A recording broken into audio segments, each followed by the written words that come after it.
also don't have it really giveaway. Like it's sort of been a win-win.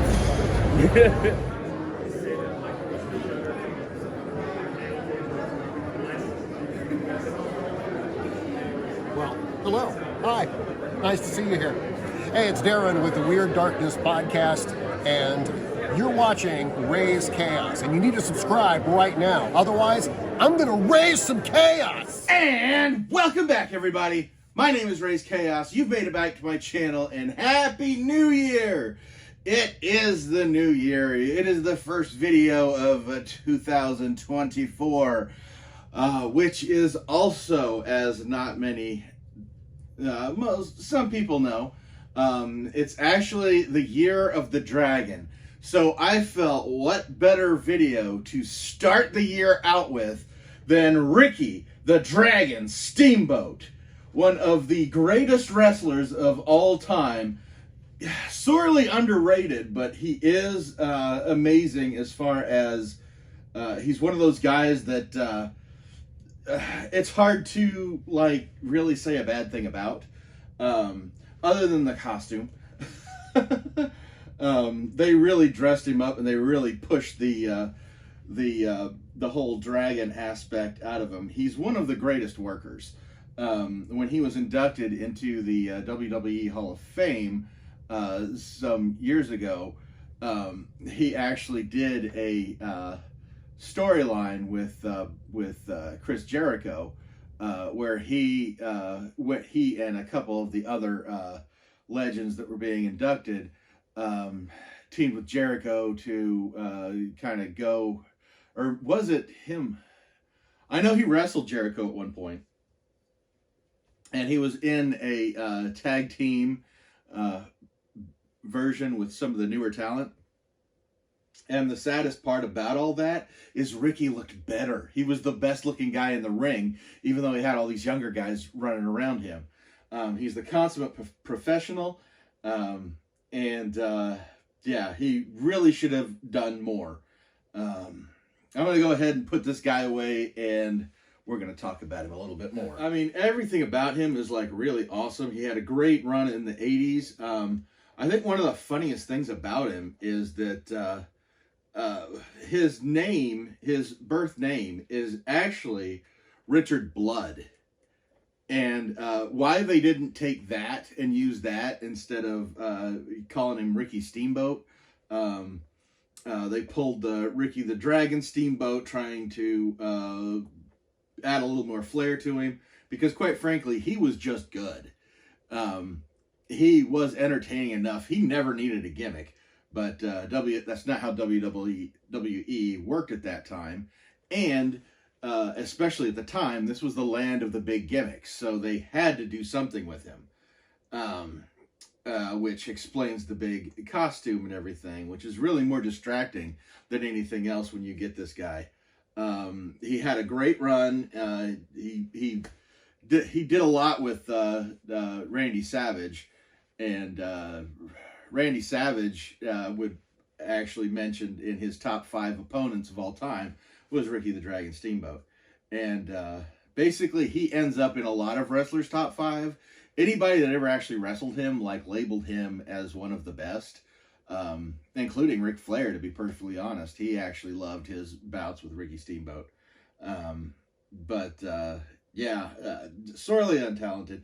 He was on an upward projection, and essentially the only thing that stopped his momentum was himself in such a way, because he had gotten married and they were expecting his first child, and quite frankly he didn't want to miss it, so he basically let his contract run out and semi-retired, and he left the roller coaster that he was on, even though he was way up top. He essentially walked away because he, when it came right down to it, he knew where his priorities lay. And he went to enjoy the birth of his child, and I think he's got a couple now, but like, but yeah, he he was never about letting fame or his career like get in the way of living life.